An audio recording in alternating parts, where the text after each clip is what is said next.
I don't feel comfortable being last. Sampailah that value yang kita jumpa, I cannot be second. I must be the only one.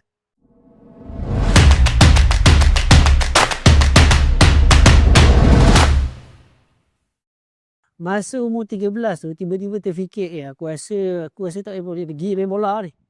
Tak ada, maksudnya adakah benda tu berlaku sendiri ke ataupun ada conversation dengan orang? Bila saya sentiasa dapat keputusan nombor 46, saya rasa malu dengan diri saya. Maknanya there is a mentality yang Allah bekalkan dalam diri saya. I cannot be the last. I don't feel comfortable being last. Sampailah that value yang kita jumpa, I cannot be second. I must be the only one. Dan bila you masuk ke dalam support, you masuk dalam business, you masuk dalam apa pun perhubungan, you always realize you always wanted to be the best. Maka to win, you have to be the best. Saya jumpa ketika umur saya 13.